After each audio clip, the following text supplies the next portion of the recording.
All right. We're live. Hey, look at that. Live. Are we actually live though? We are actually live. Okay, good. We are. Whew. I mean, the song. I know. Gentlemen. You like it? I like it. I decided not to listen to it when y'all sent it before. Okay. This is my first time hearing it. Dave, I love it. Dave wrote the lyrics to that. That's correct. So I tried to use our friend AI, and I was like, "Oh, write the lyrics," and the lyrics sucked. So then I Well, hey everybody, welcome back to another episode of ATL on Fire, the podcast where we talk all things Atlanta United Football Club. That's right. And all things soccer. And Dave, awesome job with the song. Carmen, what's your grade? Oh, I forgot how they used to rate stuff on American Bandstand back in the day, but that was 2 thumbs up. I don't know. It was awesome. Well done. Well done, cats. Fair. Sorry, I couldn't find a way to get the Walking in a Winter Wonderland theme that you're looking for. Well, this is better. Yeah. So if you're new to the show, thank you for joining. Looks like we got some folks watching live. This is year 7. Can you guys believe that of the podcast? So 7 years. So we've slowly. That makes me like what, 24? We've evolved it. We actually have a fire tonight though. Yes. So it's the theme of ATL on Fire is for good reason. It's been cold as hell in Atlanta, snow for like 2 weeks on the ground. That's right. Yeah. As dropped in there on that song right there. Yeah. Well snowing in Atlanta. What the?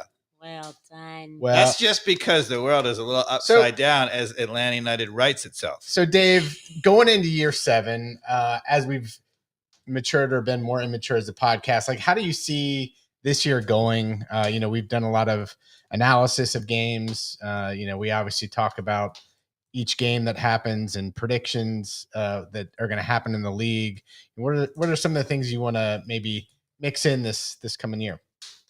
So far, so good. I mean, I think you have to withhold judgment until you see the final squad, and we are one designated player short of a full deck. But yeah, I mean, so far, I mean, if you go back to our the last podcast from the last year, right? We were saying, we needed a creative guy who can take the ball. Check. I thought we could upgrade in the center of the park. We got to replace Dax McCarty, a veteran. Check. Yeah, so far, I mean, we're one striker away from fixing the things that we thought needed fixing for the most part. We'll talk about some of the limitations. And more importantly, are you going to keep stepping up the wine on the podcast? Do you like it? I love it. Now I have a feeling I understand the theme of this. Not only is it delicious, yes, it is fantastic. What are we drinking? So I got it, mostly because it's delicious wine, but also I thought that the title, this is an earthquake, right? Which is kind of what's going on right now at Atlanta United. I always have a little bit of theme. Okay, I thought it was something different. Oh, what'd you think? What'd you think? Well, there's a new league in the MLS, and I don't know that they're the Earthquakes, but San Diego. Oh, the new team. Oh, okay. Yeah, the new team. The San Diego. Was it San Jose Earthquakes? Yes. So that was. They're not the Earthquakes anymore, right? But they were the San Jose. San Jose, which are now being coached by Bruce Arena, correct? I don't know. Is that right? I think so. I'll check it. But I'm pretty sure. I anyway, came back to him. So this is not only earthquake, so it's shaking things up at Atlanta United, but it's very unusual for what we have. It's a Zinfandel, right? Like a good Zin. And it's from Lodi, California. And what do y'all think? I think it's one of the best wines you brought. I think so in a long too. time. I think it's really good. Fantastic. It's really good. I said good earlier. Right. And cats came out. So we have a fourth host too that I want to introduce to the guest too, because this is the year of AI. With all the DeepSeek news dropping, and that's kind of a lot of fake. Are we real or are we AI? Kind of why I started this podcast is because I'm a nerd and I wanted to see how podcasts were distributed. And so I've been playing around a lot with Google's Gemini. Okay. And so I thought that I would bring that technology to bear here. Are we going to have a fake podcaster? Mikey Tops? Hey, Gemini, is Bruce Arena the head coach of San Jose in the MLS? In the MLS? Let's find out. Yes, Bruce Arena is the new. Sounds like you got it figured out. Is there anything else you'd like to know about the Earthquakes or Major League Soccer? Any questions for Gemini here? like That's to a load know. We'll come Okay. back to you on that. Hold on one second. Carmen. So, like I have predicted, basically what I'm hearing is AI is taking my job. That's correct. Oh, it's That's all what I'm it's all hearing. Well, coming. really all But of our jobs. I Yeah. am going to wow listeners with the conversational capability of Gemini. I have a subscription to this one, but now the DeepSeek's free. Maybe I just cancel that. I'm and going to let be the Chinese sitting back. capture everything about me. I'm going to be sitting back in a bubble bath while the AI actually takes my place on the podcast. So I'm Fantastic. going to have my glass of wine. Oh, Be like, what did AI? Come on. You got to do better than that. Well, Okay, speaking of critique wine, it. let's thank our sponsors, right? For sure. Wolf Mountain Vineyards up in Dahlonega Plateau. Right. Get there this spring. They've got all sorts of events, I'm sure, on their website. A great place you can eat there and taste some of the red wine in our great state of Georgia. So I saw a headline, that one of the wineries in North Georgia burned down. Mm. What? And I was a little freaked out because I thought for a second Oh, it thank was goodness, Wolf yeah. Mountain, but it was not. Oof. It was another vineyard in that's- Helen. So thoughts to those folks. Yeah. Oh, jeez. Not good. Not good at all. That's a burned down your vineyard. Aw. Yikes. And also thanks to our other sponsor, Wild Heaven Brewery. 3 locations now. Oh, that's right. Yeah, Avondale State's here. They've got a great brewery. They're on the West End. And Dave's new favorite location at Toco Hills, partnered with a great Fox Brothers barbecue. Oh, That's It's correct. hard to beat. Great. Do you think that we Great could drink location. at all 3 locations in one day? Absolutely. Of course we All can. right. All right. Absolutely. We're going to have to try that. All right. So what else do we want to talk about here on the podcast? So we got a lot to talk about. You have an agenda, I heard. Yeah, I have an agenda, right? So we obviously Keeping it. going to talk about I know, like some of the inbound players that while the Ink hasn't signed, Miguel Almrion is coming back. It sounds like we had one preseason game. There's still rumors of a Middlesbourogh striker, Latte Lath. Middlesbrough. We've got a game opener on February 22nd against Montreal. There's some new MLS rules. We'll quickly touch on those. And then, just talk about players and other predictions and maybe even a little European footy if there's time. Okay. That's a lot. That's a lot to talk That's a about. lot. Where do you want So- to start? Let's start. We got 30 teams, Dave. So we just mentioned San Diego's the new team. That's correct. Do you know anything about them? How do you think they're going to fare this year? Do they have any new signings or anything? Yeah, they have. Is it Chucky Lozano who's is a Mexican? Chucky Lozano. Yeah, I think you're Who right. went to San Diego, so that was their first. They have a major signing, but I mean, nobody expects them to be Atlanta United season 1. In the playoffs, Yeah. right? I mean, home playoff game first year. Yeah. So 30 teams. Do you think they're going to go any further than that? Yes, You do. Into next year, or what's the prediction? Are there I other thought teams that- already lined up to be 31? I thought that they 32? were talking about they kind of have like 31 and 32 in mind. I think. Okay. Um. Well, Yeah, you can click on the roster. some other news that I think is encouraging, right? So there's already been conversations from the heads of MLS and the owners around potentially trying to figure out a way to rejigger the schedule to get on the European calendar. That would be exciting if they can figure that out in the next year, Dave. So I feel pretty confident, actually, exactly what's going on with that. Okay. And my confidence is that will change following the World Cup here in America. Okay. I love that. So they're going to try to build off the momentum. It's funny because MLS launched with the first World Cup in the U.S. in 1994. It launched right after that.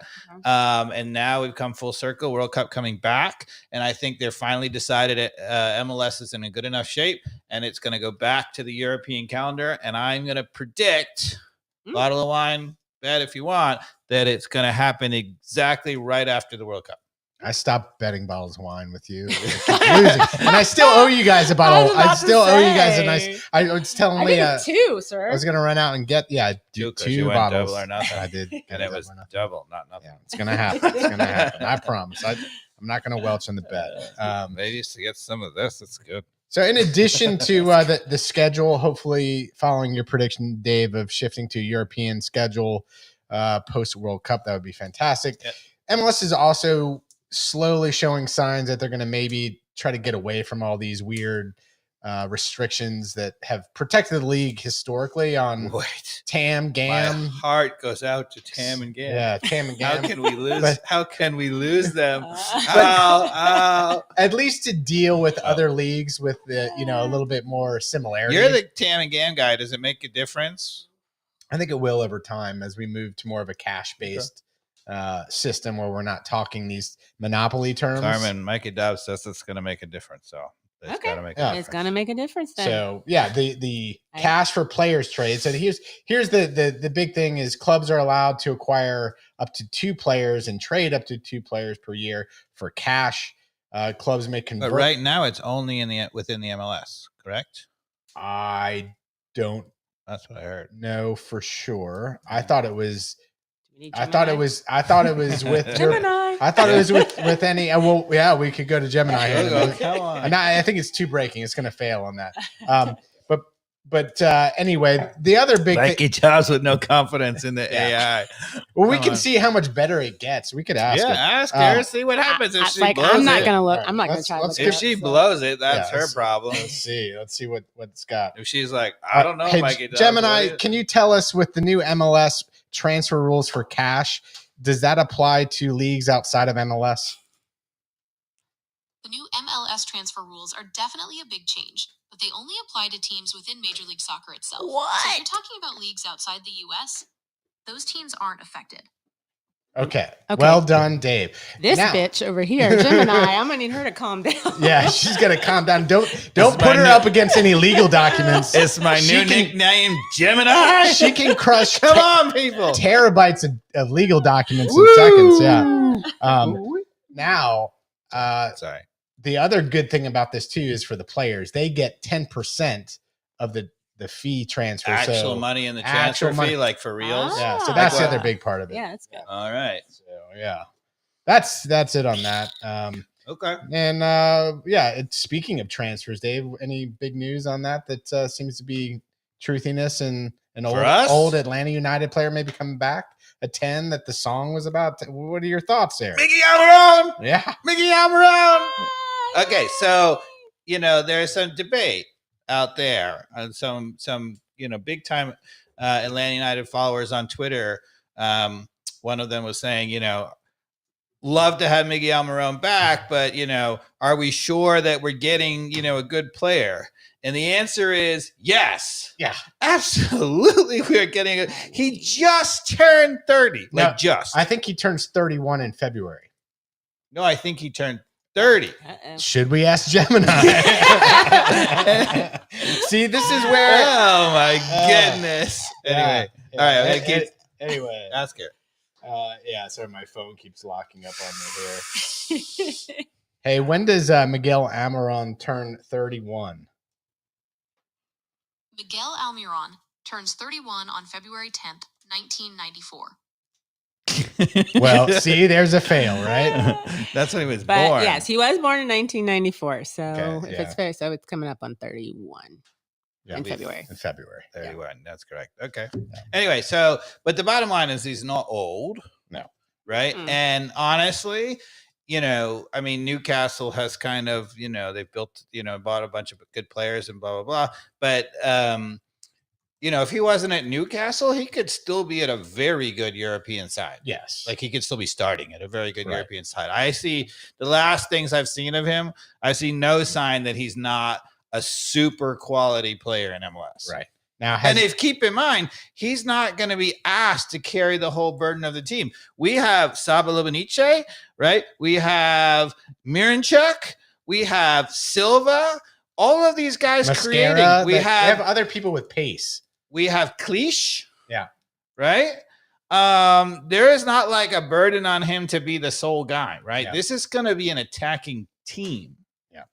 Right. So I see us amazing in attack if we can cap it with the designated player striker, which is what everybody thinks. So the guy who is supposedly coming, but not coming, but maybe he's coming, is Latte Lath. Yeah, Is that how you Emmanuel pronounce Latte Lath. He's I think from the Ivory Coast? Where Ivory Coast, I believe. Yeah. He plays for Middlesbourogh, and he is a pretty dominant striker for them this year. I think he's got like 20 goals. Really? No, so he had 20 goals last year. Okay. And then this year he already has 10 or 12. Yeah. He's like second or third in the championship in scoring. Right? Yeah. I mean, he's a legit. Yeah. And legit.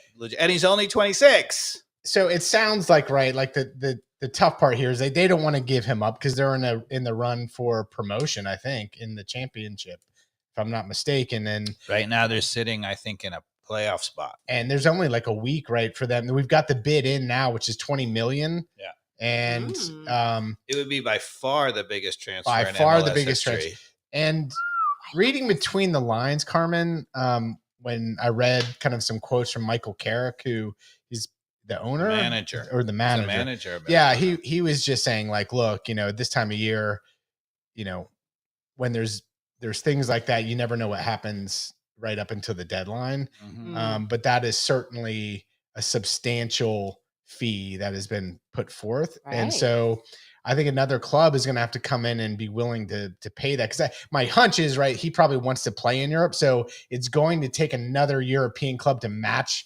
or exceed our offer for it to go. Yeah, that's the holdup, is that people have said that he doesn't want to come to the US. He wants to stay in Europe. Yeah. But, the interesting thing is Tom Bogert, who's really up on the MLS, very late today, he came out and said, no, he wants to come here. Really? So I don't know. The teams have agreed to terms in principle. Yeah. He has agreed to an actual personal contract in principle. So they're pretty much they're very close. Yeah. You just have to pull the trigger. So I feel like I'm 75% on this one probably happening, unless something comes in at the bell that changes things. I think it's going to happen also. Yeah. The more I've read since I was chatting with you on text, the more confident. This morning I heard some things that like he was the holdup, that he just didn't want to come here. But that was from not such reputable sources. And then Tom Bogert, who is a reputable source, said that no, he wants to come here. So, I don't know. We're not, but that's a reputable source saying that he has no problem coming here. And by here, you mean the U.S. It's not like Atlanta. To the U.S., okay. yeah. Like it's a question of whether he wants to leave, England and come to MLS. Now he's not playing in the Premier League; he's playing in the Championship. So it's not like he's leaving a Premier League club. Yeah. And I missed this when we were talking about some of the other MLS happenings. Carmen, do you know who might also be coming to Major League Soccer? Oh, big name. Yeah. Oh God, why am I blanking? Brazil. Yes. You're not talking the about diver. Neymar. Jr. Why am I he's blanking not coming to MLS. He already. It's all about a done deal. He's going to Santos. Is he? Yeah, I think it's actually almost. I think it might even be announced already. Like he's gone. He was talking about he was either going to go to Santos or he's going to go to Chicago. Apparently, yeah, Chicago. I know Chicago, but no, he's not coming here. Oh, okay. Well, I mean, he only wanted to come here. He said very explicitly he wanted to come to MLS if he could play at Miami. Yeah, because he wanted to play with all his. Look at Cats. 2 hours ago, AP Oh, yeah. News announced Neymar Yeah. returns to Brazilian club Santos after termination of Saudi Interesting. Arabia contract. What is that Google thing called? I think he should have come to Gemini? MLS, Is that my new nickname? Yeah, Gemini. Gemini. Um, All right. so I'm on it. Let's see. What did So Elliot what do have you on think- there? Nobody can say the ATL is Yeah. fire isn't up on the latest. let's go back to Almiron. Okay. And let's also assume that we get Latte Lath, right? Like, Okay. that's pretty much like our pieces are in there. We get, oh my goodness. Okay. Do we playing 4 in the back, Dave? Yeah. So what the nice thing is, and I'm going to throw it a little dig, unlike my current Man United, who insists on playing a formation that the team can't play. Ronnie De La, we don't really know whether Ronnie De La is truly absolutely wedded to his formation, but it doesn't matter because the thing that he has classically liked to play, 4 in the back, 2 defensive midfielders, 3 in front of them and 1 up top, is exactly what we need to play. So it fits us to a T. So no problem. Yeah. It doesn't matter. Doesn't matter whether he's rigid and set in his ways because the system suits the team. Suits the team. Work. Yeah. Okay. If we got Latte Lath, right? If we get lots, And even if we don't, right? Like, if we don't, even to start the season, you got Tiare, Tiare. yeah. And honestly, I would say worst case scenario, and we don't sign anybody, which I don't think is going to happen at all. Yeah. You got not only Tiare, but you also, to me, I would give Silva a chance to win that attacking role. I think Silva could be he's always played on the wing, but I think he could be a central striker. I forgot about the other signing. We've got the Japanese guy from the J League, right? He's born in New York. What? Yeah, but it's unclear. He's sort of signed for the twos, and for us, it's not clear. It was really weird. Really? I got very excited about him because I thought he was like, they made a big deal about it. Well, because but people thought it was the guy other Kyogo guy. from Okay. Celtic. Okay. It's not. Because during the It is not. Yeah, it's a during the guy who came from preseason the J game. League. He's he's a prospect. Yeah. And I think a good signing for, Uh-huh. but it's not even clear he's going to Okay. be on our roster. All right. Gotcha. Because they kept saying that during the preseason game. I'm like, wait a second. I thought he was like our answer, No, but no. No. Okay. So right now, Tiare is the starting forward, and I would have said Silva is competing with him. But I think the answer is, we're going to bring in a striker who's going to be the designated player. I think as Elliot is pointing out, right? Cabral, what's his name? Arthur Cabral. Cabral, yeah. Cabral. He's also really good from Benfica. Would be as a great alternative. I think to me, Latte Lath looks superior to him, and he would be my first choice. But as a backup, sure.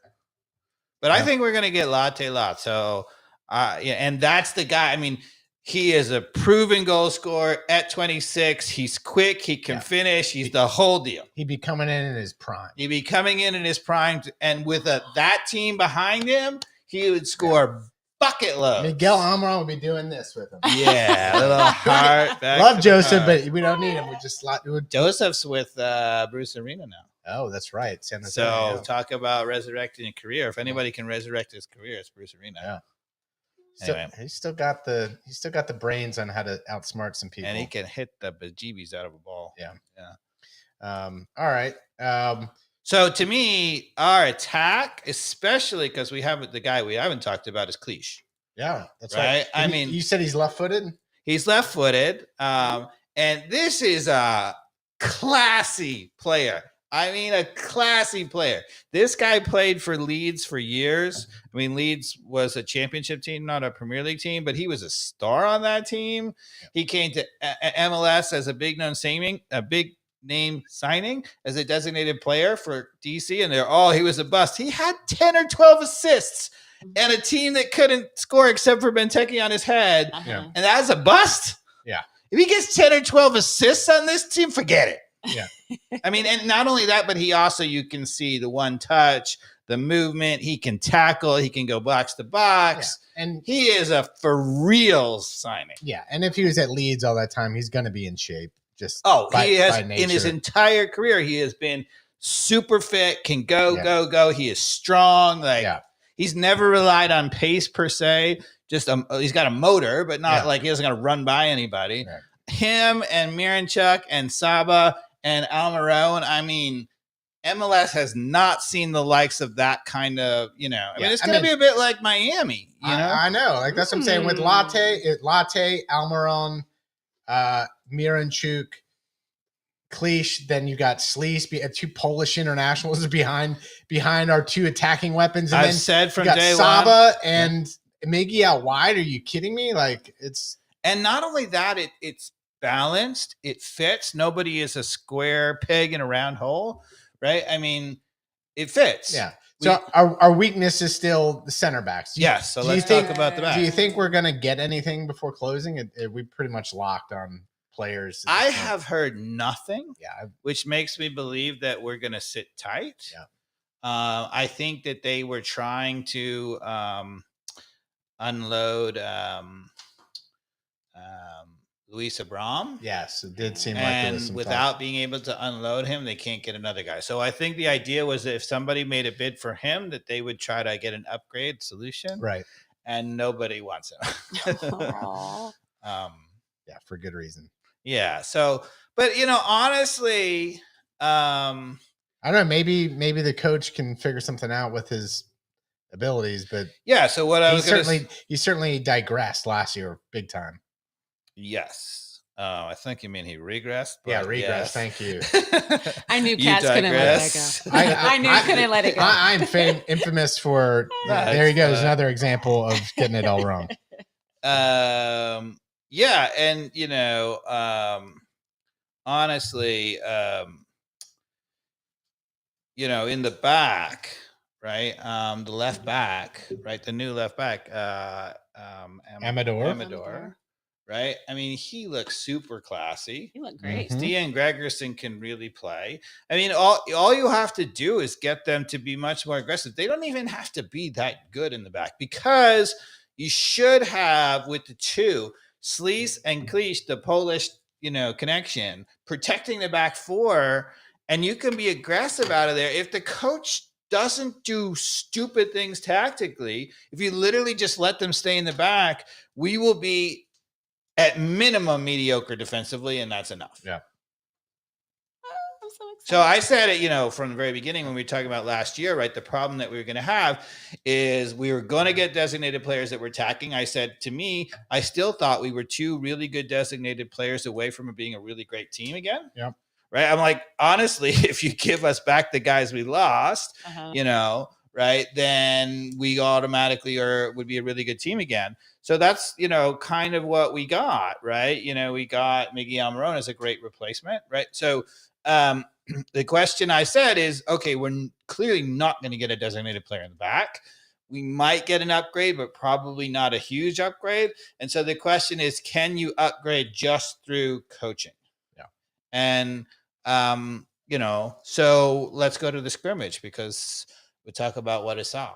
Yeah, what did you see? I only went to each of the goals.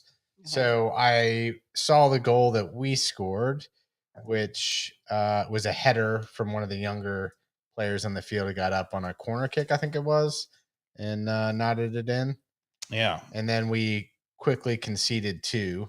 It was Saba was a corner to Ronan. Yeah, Ronan got up and headed it to the far post. It was a nice get up on that. Mm-hmm. And then just a horrific goal that we let go on their first goal to even it up. Yeah. They literally, played it out of the back square. So we had all the time in the world to be defensively set up in the back. And this guy just goes forward, just before, halfway up their side of the defensive side, launches a ball right over our center backs. Efren Morales. Yeah. And it just somehow kind of goes behind him to a guy running far post, and he just is able to just dribble it into the goal, basically. Do y'all remember what I said about Efren Morales? No. I have no idea. We talked about Efren Morales? Yes. Okay. Nope. Don't remember. Yes, because Mikey Dobbs asked me in the podcast last year, he said, what do you think about the potential of Efren Morales, especially when we weren't going that well, whatever. And I said, good player, but really looks like he's super aggressive going for the ball, right? And can't read anything over the top of him, right? So he's a danger in the back, because he can go win the ball, but he could just as easily give a ball over his head. He just gets beat, right? I mean, it wasn't even over the top. It was terrible. It was behind his back. It was awful. I mean, it was a long ball, and he was like, "Where'd Hollywood go?" Yeah, right? It was a Top Gun moment. Yeah, but here's the thing: I said at the time, if I were advising Efren Morales, I would say,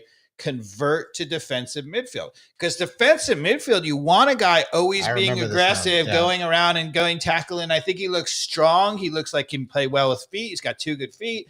So more of a backup for Sleece. Yes.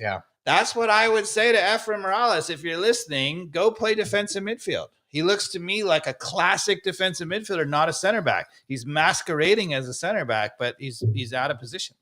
Okay. That's my feeling. Okay. So anyway. Yeah, and then we, I think, conceded another one and over on a corner kick. Yep. And it was, again, just I have to say, not great. It was a free kick, and it was just outside the box. Yeah. Oh, sorry, guys. Yeah. Sorry. Yeah. My bad. It's a great commercial. Turn off the volume so that if we watch the highlights. Yes. Yeah. It looked to me like it was offside. Yeah. Well, I think VAR would have brought it back. But so anyway, it doesn't matter. So here's the thing. So first of all, I'm going to say, for all of you out there who are like, how do we lose to Chattanooga? Sky is falling. New coach sucks. Blah, blah, blah, blah. You're totally wrong. I mean, not to say we don't know yet, because we don't know yet. Right. But here's the reason why you're wrong. Because if you are training a professional team, and I have had the luxury of actually being in a preseason for a professional team, what is going on in that first week is they are running the bejeebies out of them. Yeah. Okay. Just fitness to the point where your legs are just dead. Yeah. That first scrimmage that you play in the preseason as a professional team, your legs are dead. Yeah. Like you can't do anything, nothing. Okay. And then what happens is after that, you push through it. You're really, really fit, Yep. right? You get your legs back under you, right? And then you start to work on tactics as you get close to the season because you don't want to work on that kind of fitness close to the season. Yeah. So Atlanta United is in that second week, right when they are just killing them fitness-wise. Yep. And they were always going to have no legs, whereas Chattanooga hasn't really started their preseason. You say, oh, we should be fitter. We are fitter, but we're worn the heck out because the legs are gone. They look like a team that hadn't done anything yet, and they're just happy to be there and fitter and whatever. It matters nothing. Yep. Nothing. So don't worry about that. Anybody who's out there freaking out, I saw some people on Twitter, stop it. Yeah. Don't worry about it. I agree, especially the first game, to your point where, there's just a mix of people on the field too that we're just seeing what we see. Yeah. But I do believe in the philosophy that winning matters, even I agree. It's an important culture to create, even if you got dead legs. So, I would like to see, especially against a USL team, as we get closer towards starting, like some formation of real confidence in what we're seeing. So what did you see in terms of play? Yeah, I'm going to say in a minute. So Ronnie Dyla did say the one comment he made, and I was going to get your feedback on it. He said, especially in the second half, he's like, we passed too much backwards, and he's like, it was boring. Huh. Yeah. So what do you think about that? I mean, the little I saw, it was boring. but I like somebody who sounds like they want exciting soccer. No mincing words there. Yeah. Yeah. He doesn't mince his words. I like that. All the interviews. Yeah. It's very direct. Right. Unlike Pineda, who I liked it too, right? I was like, I don't know whether, it's just passing back is the issue, but I think, you want to be on the front foot, and that sends a message to your team. First press conference, you say, I don't like you passing backwards. It's boring, right? That sends people going to hear that in the team. Yeah. Right. Sends a clear message. You can communicate to your team through the press. I mean, it's effective if you really do it well. Yeah. Anyway. All right. What did we see? Okay. Yeah. So first of all, Cleach, super classy. I mean, super, super classy. Did he just play the first half? The number of times he played one touch, the movement, he was in there, he was creating. I mean, oh my goodness. And I thought we at times in that first half were dominating in a way I have not seen from any Pineda team in the preseason period. Okay. So not only were we dominating, but when they tried to get the ball out, Mikey Dobbs, they tried to play out, and we had everybody marked up. So actually a press. Well, you can start to press once you have everybody marked up out of the back. Yes, that is you'd like to see that, right? So if you were going to, as a coach, the first thing you'd want to do is get the back four settled, get them up the field, get them on people. So now you can start working on actually pressing up the field, and it looked like check. Any younger players impress you? No. Okay. Really? I mean, not a one? I like Brennan. Well, Edwards, I really, really like. I should say that. I take that back. Okay. I'm hoping that Edwards. So Lennon is not ready to go for the season. The shoulder is still coming back from the surgery, so he's going to miss the first, I think, month almost. I would like to see, Hernandez is the obvious pick, right, but I would like to see Edwards, who started the first half. Right, I would like to see him get the role, and he looked terrific. How old is he? He's just out of college from North Carolina, so Okay. he's 21. Wow. All right. Something like that. So, I mean, maybe Carmen can look it up for us, but he ain't north of 22. Yeah. Oh, you want to? What's his full name? What is Edwards' first Yeah. name? Atlanta United. Matthew? Edwards. Is it Yeah, I Matthew? think it's Matthew. Oh my Edwards. goodness. God, these How are old is Matthew Edwards for babies, Atlanta United? babies. Matthew Edwards is currently 21 years old. There you go. About to be 22 in February. Okay. Yeah. Okay. So he looked terrific to me. I mean, the guy who everybody is talking about, Luke Brennan. Yeah, I mean, he looked good against Chattanooga. He's got good skills, but I didn't see it. Oh, I liked it. He does some nice things, but it's just skills on the ball, and he's not strong. He's not fast, right? He's quick with his feet, but not particularly quick. For that kind of format, you can't be a dribbler. Okay. You can be a very good player that way, but he's Carmen's a having an dribbler. hauling on you, though. What did you see? No, I mean, I guess maybe one thing, he was better than I thought he was. I remembered him being. I thought he was good on the ball, but now you're saying he's not fast, but he is good on the ball. In our system, that might not be. You know, the he best reminds thing. me of completely Okay, who are you gonna say? Andrew Carlton. Interesting. And that, you know where he's going? The way of Andrew Carlton. Yeah. I mean, Andrew Carlton, really good skills, could really dribble whatever, but he was small, Mhm. didn't have incredible pace. And you're like, What about did Noah Cobb play at all? Noah Cobb looked great. I should say that. The two good guys look great. So See? Yeah, he's Okay. in still the back young. line. Yeah. Yeah, sure. I guess I So answered the question wrong because I really thought you were leaning towards Luke Brennan, who everybody is praising up the wazoo. No, didn't see it. No.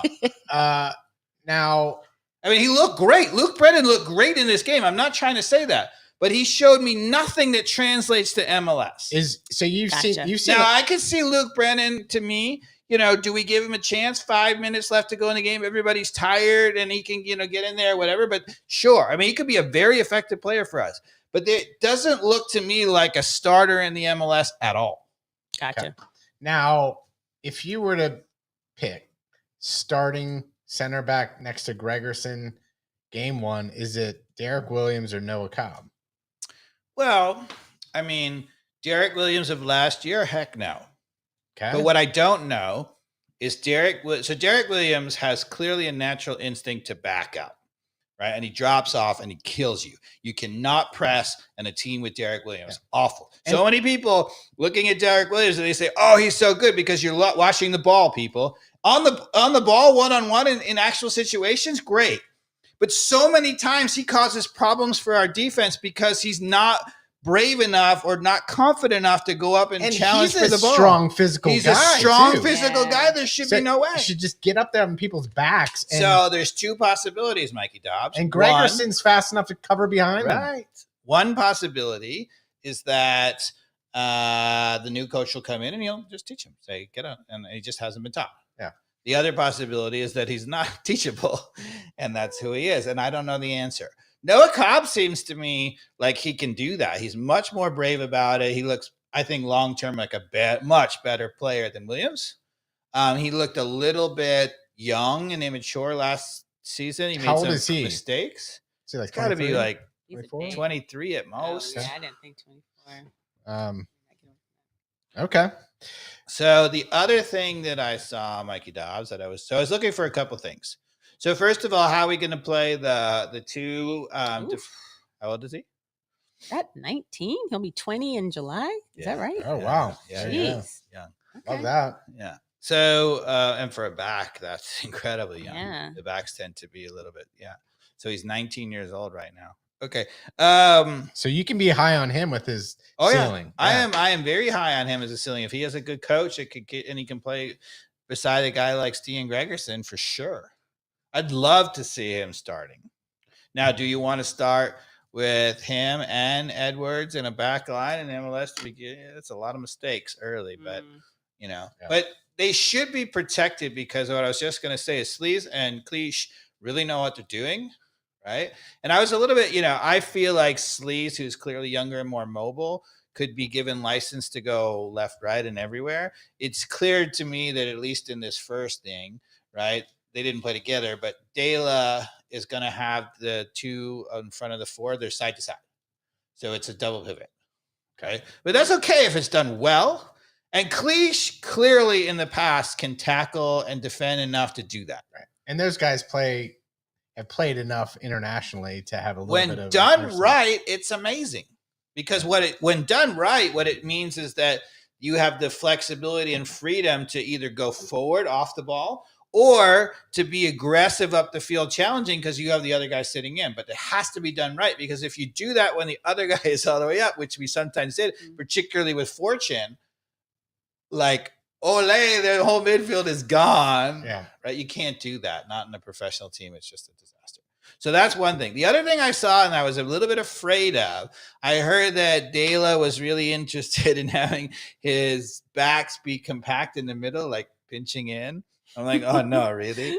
And I did see a fair amount of pinching in, but what was really interesting is, unlike Pineda, where they were pinched in, and a lot of times we documented it over and over, they'd be pinched in, a team would play from one side, play back to the middle to the other side, and it's still pinched in, and we give them wide open. What happened here is that they were pinched in, yes, on the weak side, but when the ball came back out, they were out challenging.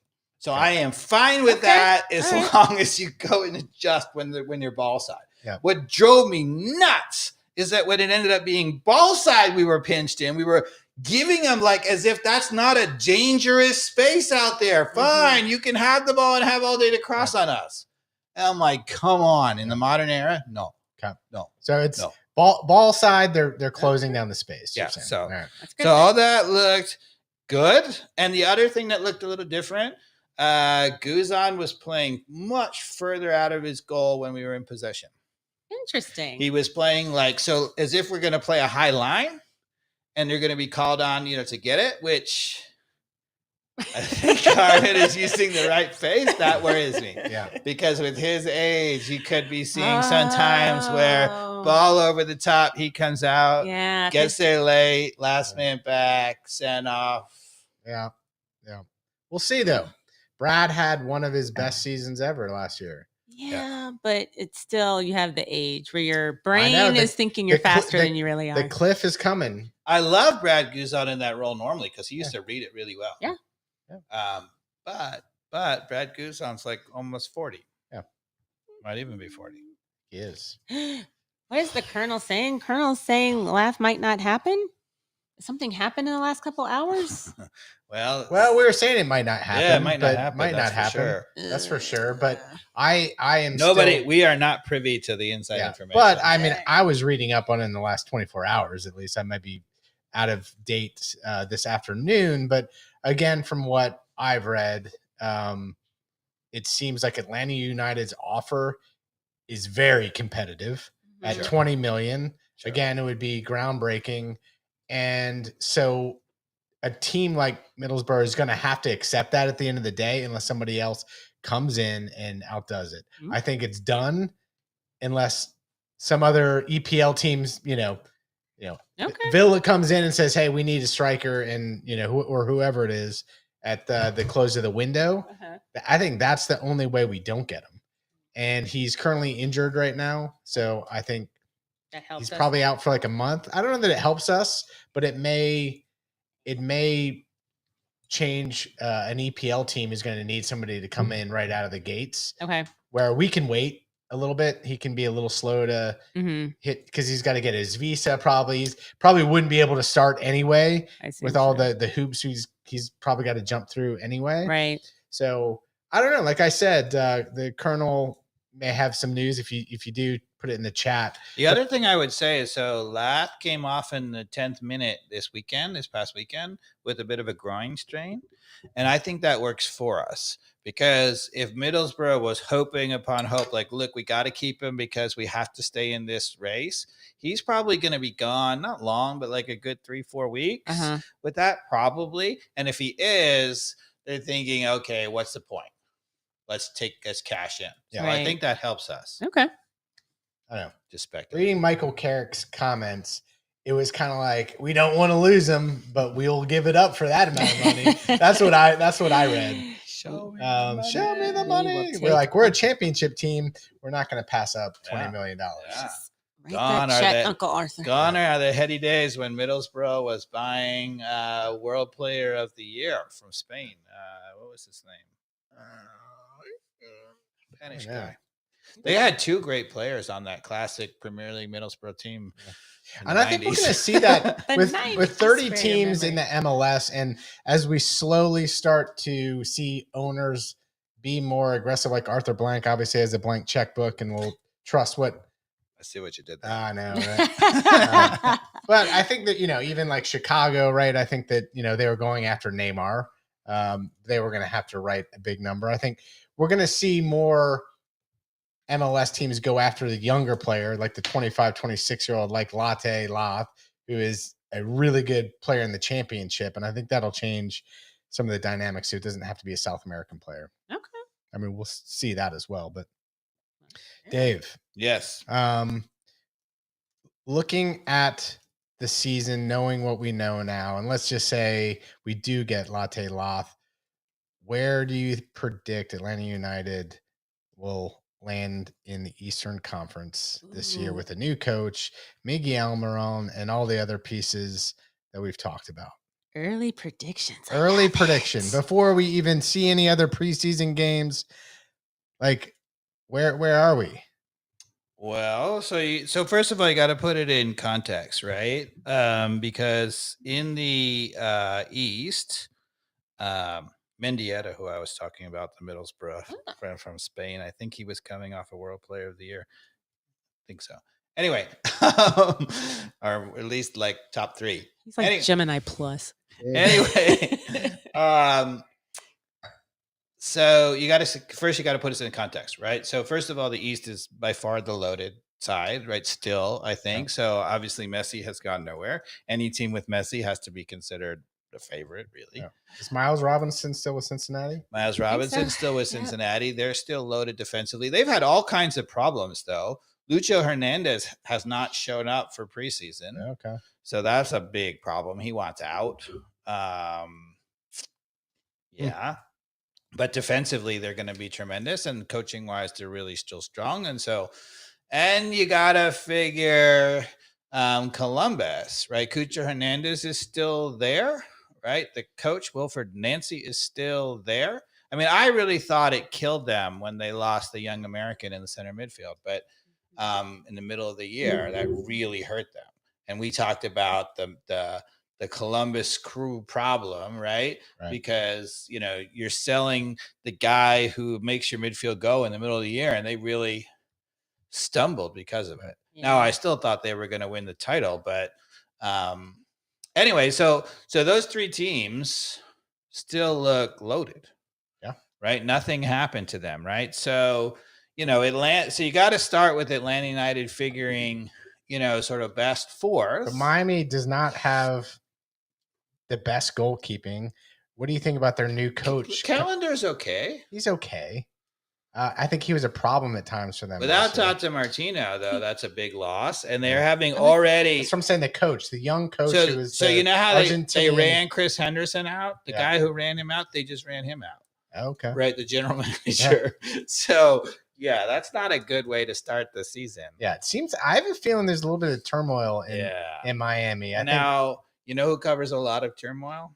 Messi. Yeah. If he's fit, they're in every single game, no matter what. But I don't know. I bet against them, and I'll bet against them again because I don't think Messi can go a whole season at his age. Oh, I mean, last year was a fluke, honestly. Like the fact that, especially knock on wood, we beat them, like that was a total fluke. Come on. I don't know. I mean, I feel like we were their kryptonite last year. I know, but do you remember me giving you the record of how many shots on goal between the 3 games that they had versus us? All I mean, it was a total anomaly. You're right. Guzan standing on his head. That's how we got through. But I feel like we always at least kept it close. It was, but yeah, we should not. It wasn't the stats were like, right. Wow, how did we pull that off? You're right. But it was good for us. But it was still a bet I would take, Dave, because the numbers were in my favor. As a numbers guy. No. Okay, so what I would say is that so to me, I think Cincinnati takes a step back. Certainly if Lucho Hernandez is not with the team and it's still unclear. He's still a Cincinnati player, but he hasn't shown up. So that hurts them for sure. And I still think Columbus is, to me, the favorite. Did Miami do anything to strengthen their squad? No, under Tata, people didn't realize they signed a couple of really good young players from South America to join that team. So they're not without talent that's young, too. And they've got this new Argentinian youth coach, right, that probably knows those players. Mascherano, you would think, is going to play those guys for sure, right? The jury is out on Mascherano as a coach. I mean, a tremendous player. He was a defensive midfielder, really smart player. So could be a great coach. We don't know. He's done really well with the Argentinian, youth side. But is there any other team in the East that you think is going to move way up from where they were last year based on moves they've made? I don't see it. I mean, Red Bulls made it all the way to the final, but that was just a fluke, right? So if you look, Orlando City was fourth, right? I mean, Pereira can really coach. They're not going anywhere, but they just don't, to me, have the talent to go up. Charlotte finished fifth. Great coach, Dean Smith, right? It's done really, really well there. And they signed Wilfred Zaha. Oh, that's right. Zaha. That is a big upgrade. Zaha's a stud, man. I'd be scared to death if I was marking that guy on the right. I agree. But he's out on the left, right? He's like a left forward. To me, it's not enough for that team. I mean, I think it's enough to keep them in, the contention, top 5, top 6. But I think, to me, it's a 3-horse race. You got to say it's if we get Latte, or we get another tremendous striker. And to me, the best 3 teams in the East would be us, Columbus, and Miami. Okay. Right. You'd probably start with the presumption that we're the third of those just because we are by far the most new, everything, whatever. But talent-wise, it's just a question of Ronnie Dela can coach the talent. Yeah. We're so, all those people out there saying, what do you mean our team, sucked? They were 12th, blah, blah, blah, blah, blah. It was under Pineda. Right? I mean, that we had at times a team to start the year last year. We had a team that should have been top 4 all year, probably top 2 or 3. And I would say we're back there. So you're saying we need to be top 4 for sure, top 4. Gosh, and I would say top 3. I'd put us top 3. Well, let's see what Gemini has to say. Okay, bring it, Gemini. All right, Gemini. What do you think? Atlanta United going into the 2025 season, where do you think we'll finish in the Eastern Conference? Well, it's still early, but Atlanta United looks like they're making some promising moves. With a new coach and some key offseason signings, I think they have a good shot at finishing somewhere in the middle of the Eastern Conference pack. Realistically, a spot between 5th and 8th wouldn't be surprising. It's going to depend on how quickly the new guys gel with the team, but I wouldn't be shocked to see Atlanta United making some noise this season. Do you think it's possible they'll be in the top 4? Yeah, it's definitely possible. With the new coach and signings, they could surprise some folks, but it'll depend on how quickly they get into the new system and how they handle injuries. A top 4 finish would be a big step up, but stranger things have happened. Well, there we go. See, I think that Gemini is calibrating based on last year, and I think most fans are too, and that makes sense normally. But I don't think that's a good way to calibrate. You're calibrating against what really was one of the worst coaches in MLS history, right? I mean, and so against a guy who's a coach who's. Thank you, Carmen. Oh no! Oh, you gotta let it ride. Okay, sorry. Time is running out. Oh, this is just so soothing with it. It's time to set us free. Lost in the game. Lost in the game. Lost in your mind.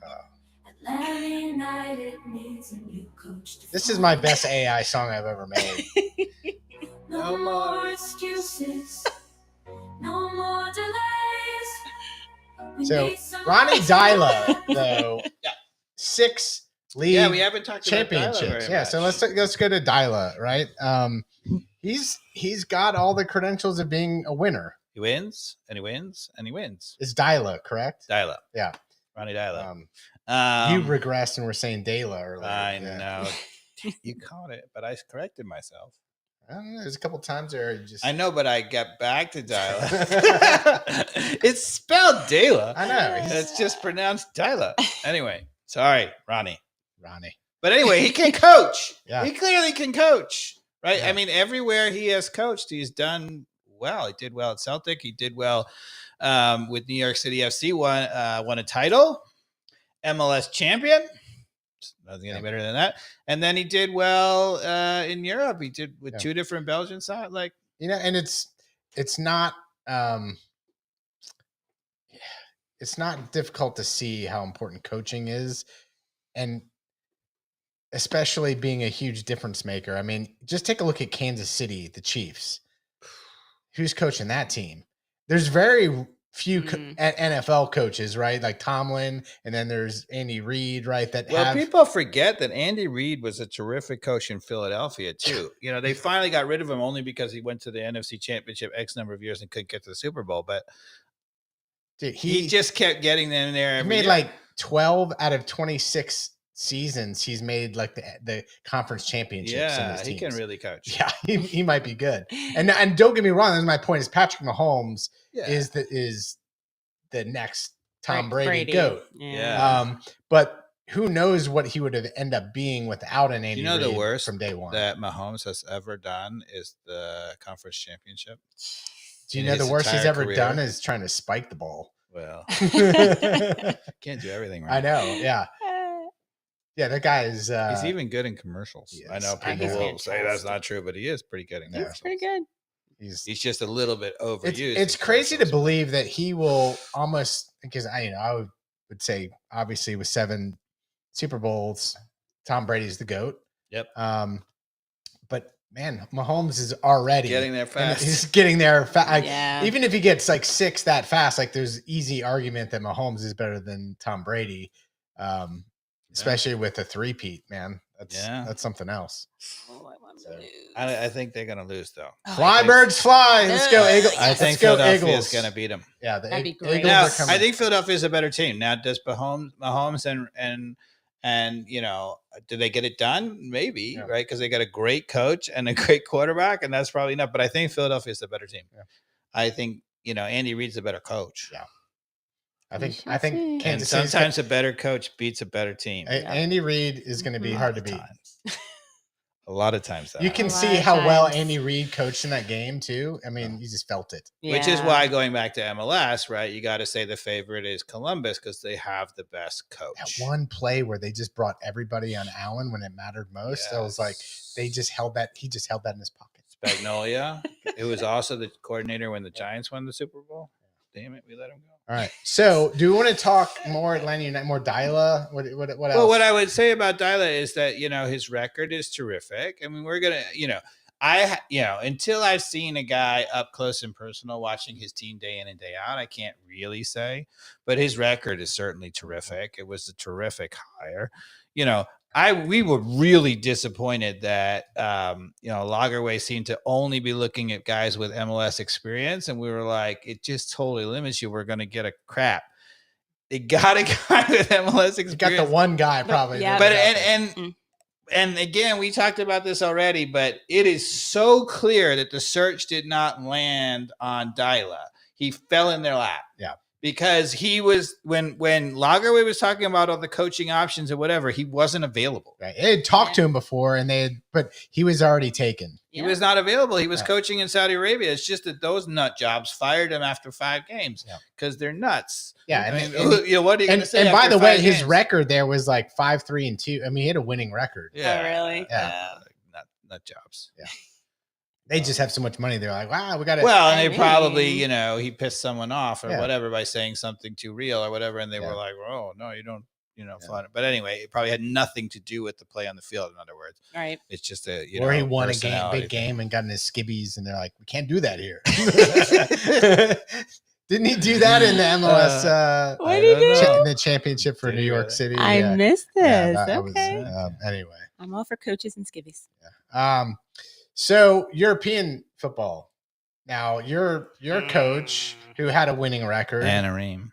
Yeah, Anaheim. He seems like he's floundering like Pineda, like every other total coach. bullocks. Yeah, he's refusing. I watched a little bit of interview the other day. He's basically like, I will not change.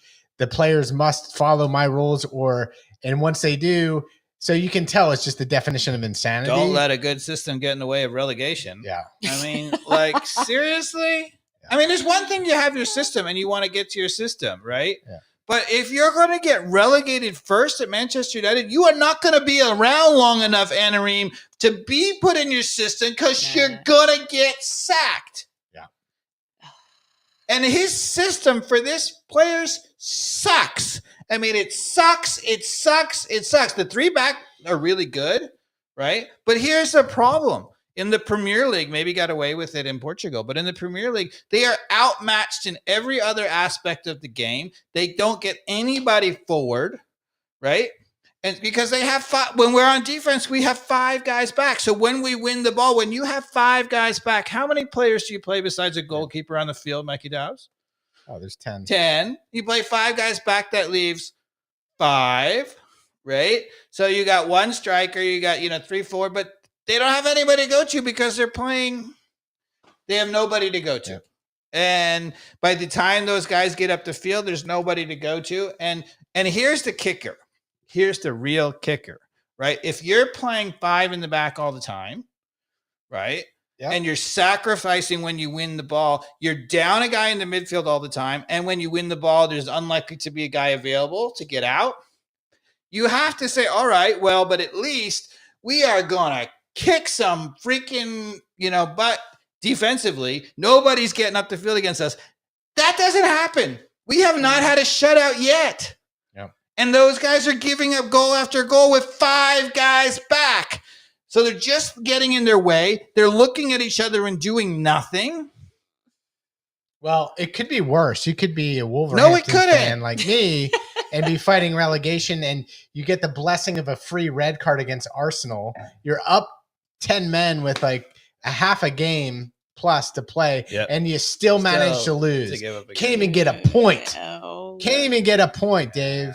But here's the good news. Here's the good news as a fan of 2 struggling teams is we do get to watch the misery of Man City and Pep Guardiola and his little face actually be sad. His little face. And he gets so pouty and he's so still angry. Doing better than both of ours. Yeah, but That's his part. it doesn't matter. Where's Man City in the table? He's falling. He's falling. falling. He's falling so far to 4th. He's failing. We would beg for 4th. If right now they gave you Wolves in 4th, would you take it? I don't care. You're missing my point, Dave. No, watching Pep Guardiola winding you up. eat a little bit of his humble pie is delicious. But is it humble pie? It is, Dave. You could see his little ego. He's not even out of a Champions League spot. You can see his little ego bruised, and it feels his so big good. ego. He's not going to win a title the first time ever. Ooh. Oh, well. And I mean, so it next was year fun. he'll win the title. It was fun to watch him struggle. So, okay. I mean, if he's such a great coach, like he is. Okay, he's got better players than Manchester United. Yeah. Yeah. And he's like how many spots up the table from us? I mean, so what's your point? He's got better players than Nottingham Forest. Let's change it. Change it. He's got better players than Newcastle. You don't think that he's going to finish above Nottingham Forest? They are above Newcastle. I don't think so. I'll take that bet. You're going to lose another bottle of wine. Do it. Yeah, let's do it. All right. So the bet, I say Man City is going to finish above Nottingham Forest. Mikey Dobbs has Nottingham Forest. A terrible bet. Love this. Now Mackie Dobbs is going to be cheering for Nottingham. I'm cheering against Man City every second. And I mean, if you're going to go and in fact, you even taking that bet, you can just take your Manchester United card and throw it in the fire. I didn't. No one that's a Man United fan would ever even take that bet. So you're not real. Oh. He's a realist. Oh, he's a realist. Oh, come on.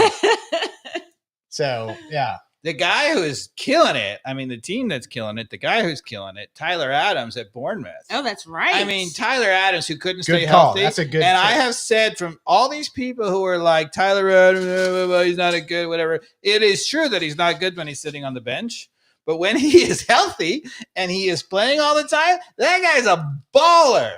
Completely. If he stays healthy, who doesn't think that we're a semifinalist in the World Cup? Who doesn't think? Did you guys watch any of the national team games?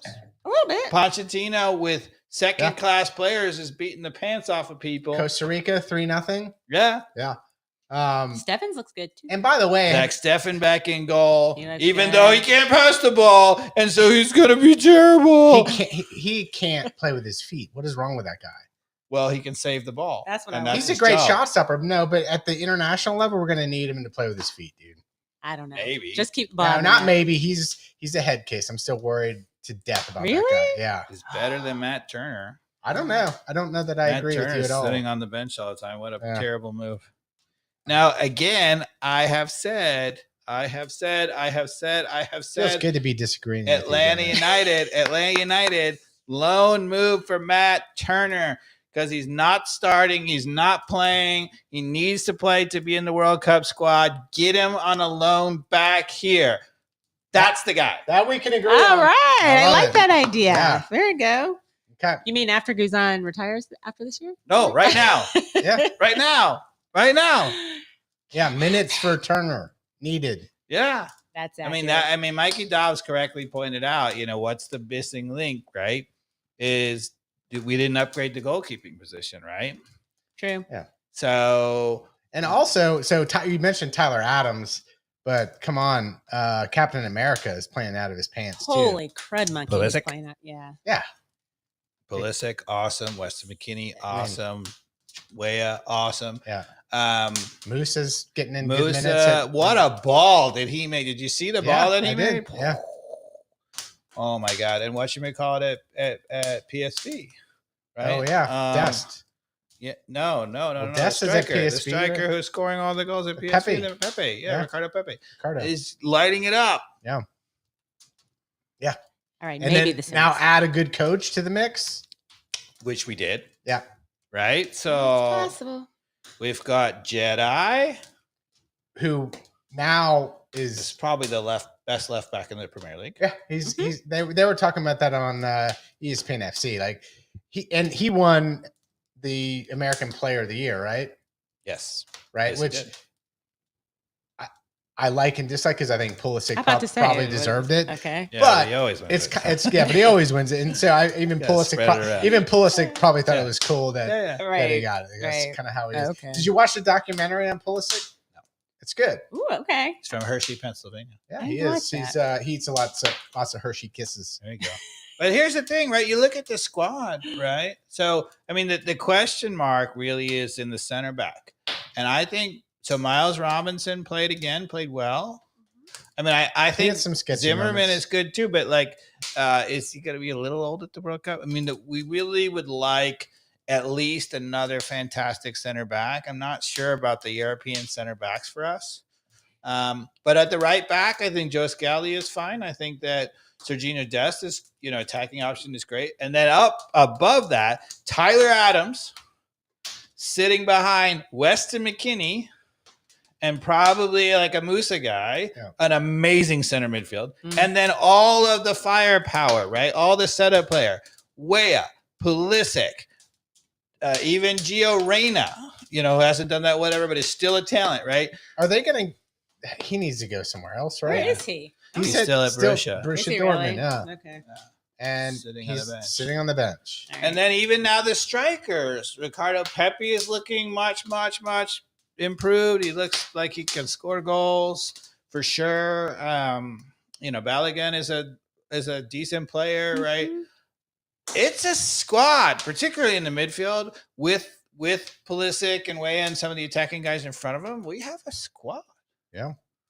And you needed the anchor. What we didn't have was the physical anchor. And, the other guy who they played in his place is no Tyler Adams. And what's weird, right, is goalkeeping for once is kind of is a little That's bit of a weird. head scratcher Yeah, for the that's U.S. men's odd. national, which is It's always a weird lock. position. It's always a lock. Mhm. It's a weird position to be in. But the guy who's a dark horse. We got a dark horse. Ooh. Yes, the Columbus Crew goalkeeper. Oh, that young guy? Yes. What do we think about him? He's He the- very young. Was he the one that under 20s last year, though? or Patrick something? Schulte. Yep. Right? How old is Patrick Schulte now? He's still so young. I think, by the way, speaking 23. of goalkeepers, I think Atlanta United did sign a third goalkeeper. We did? Yeah. I think so. Let's Yeah. look it up. I don't know. Yeah, Look that up. I think it was a draft. Oh, Maybe that's right. I read it somewhere. So I we have don't. a third goalkeeper. Yeah. But Patrick Schulte, I mean, if you're out there, I'd love to hear people's perspective. Do people think Patrick Schulte could be ready to be the starting goalkeeper for the U.S. national team a year and a half from now? Can you believe the World Cup is like a year and a half? Like, from yeah, now? we're talking like we're talking like, oh, it's a year away because it's 2025. I think it's So awesome. Patrick Schulte would be 24, 25. Where does the time go? Oh, When can we Or start we could buying just tickets? naturalize Andre Blake. Like six months out before you can buy World Cup tickets. Oh, by the way, By the way, speaking of AI, here's the thing. This was kept coming up or whatever. And Mikey Dobbs kind of solved it or whatever.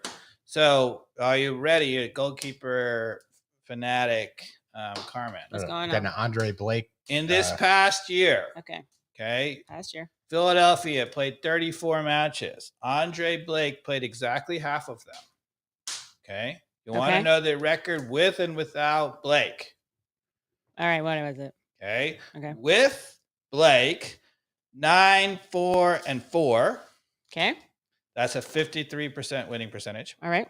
Without Blake, 4, 9, and 4, the exact opposite, 24% winning percentage. Yeah, okay. Okay. Right.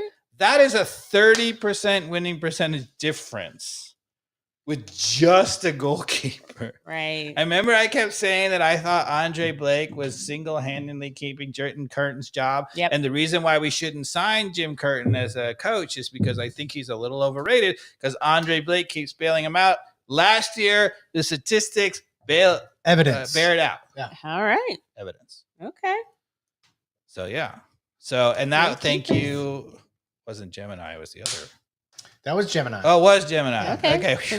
Now She Gemini, came through. Gemini's She came got through. She's got a bunch of models. Sort of. Okay. So, We tried to get her to expand it to a more sophisticated analysis. Yeah. And she totally fell flat on her face. Yeah, But, that was like a so that one was like a research mode that it goes and looks at all the open web stuff, which is a little looser. Okay. I said find every single minute and the goals per game for and against with Blake for every single minute. And she was like, that's too hard. Yeah. If the Gemini Live, I feel you, Gemini Live one, if I gave it a proper table of data to look at, it would nail it. Yeah, but she's got to be able to go find the data. If I have to find the data, I can calculate it. It's getting there. That's why I also want to bring Gemini onto this podcast. We're going to watch the progression of how AI is affecting our lives. Taking our job. She really Carmen. is. It's taking our job because I'm also surprised, especially in the sporting world, that there's not large language models that are really well tuned to structured data around sports because there is so much data. There's so much employment around analyzing sports and players and doing for ESPN not to have their own model to talk about all the stats and not have it hallucinate and actually nail the data. It seems like that's a game changer for some of these sports networks to be able to talk to something and be like, hey, well, how many passes did Patrick Mahomes complete in the second half of 2020? You could ask it anything and they would just nail it. They probably got it. And now that it's not there yet. Now that they know it's looking, they're going to make the data a little bit more available for it. The way that people put it online. Yeah. But I don't think you guys went plus or minus, right? So I had it. Now this is not our final prognostication because we don't have our final squad yet. Okay. Right. But this is the earliest possible prediction. I had us at 3. Are you going higher or lower, Mikey Dobbs? I'm going higher. Going at 2 or 1? Oh no, I mean higher is in number. Lower in the table. Lower in the table, higher number. We're going lower in the table, so I'm going to say that we're going to be 5th. Okay, Carmen. I am going to say if we get everyone we say we're going to get, I'm going to say 2nd. I'm going to go 2nd. So Mikey Dobbs is the most cynical. What is going on here?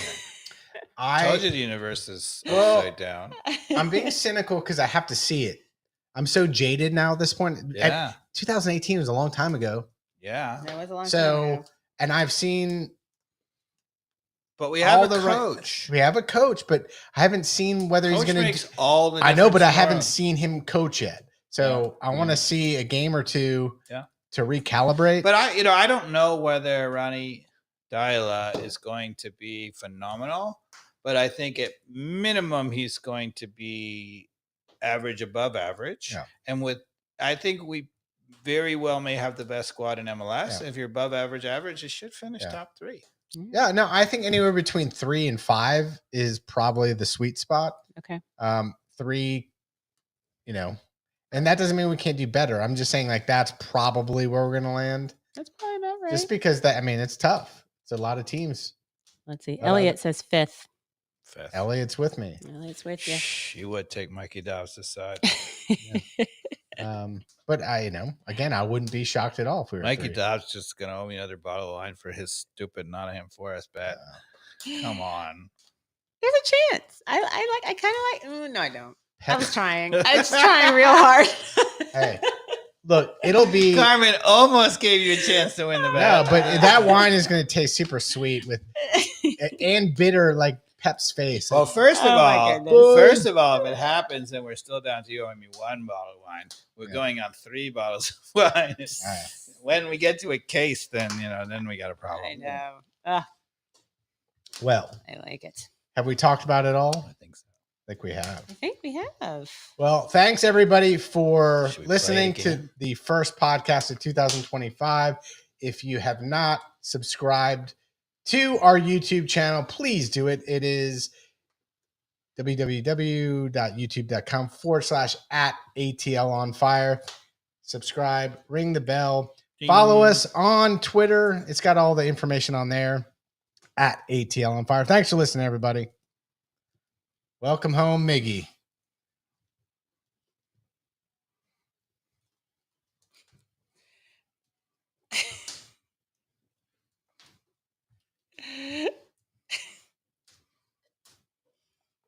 Miggy. All right.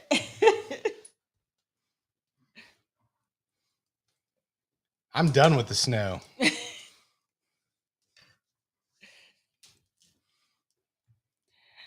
All right.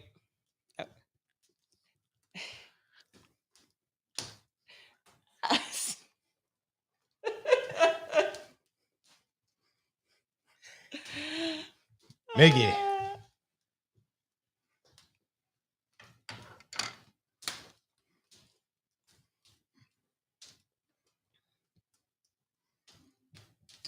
Mickey Almiron. Dave, I'm hoping Atlanta United's communication team will get a hold of this AI song. Maybe play it. Or at least, a little segment of it when he Little returns. something. Yeah. Little something. Come on. Cats is feeling it. Yeah. Let it play on. Keep I it know. on. Every time I try to turn it off, Cats is like, no. Carmen's like covering her eyes. She's like,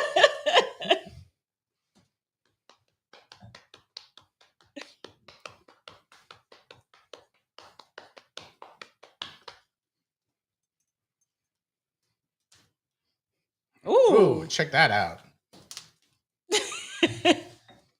Now, Carmen, next time I mix a song, what kind of genre should I pick? Ooh. Now, what's this genre even? What do you call this? Ooh, make sure. Oh, sorry. Out wide with Dave's.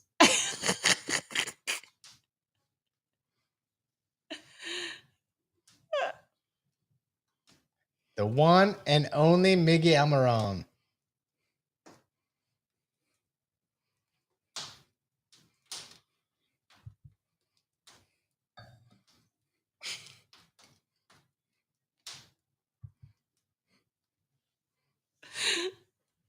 Let's Dropping the beat. I know.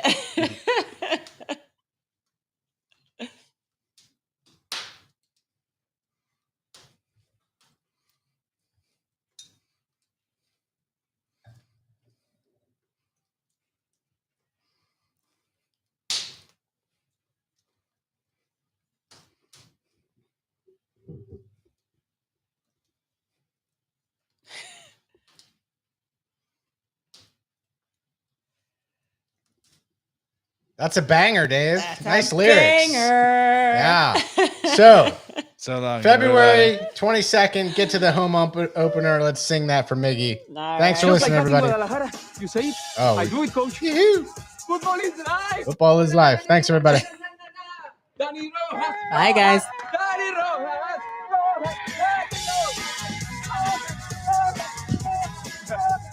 Get me off the air.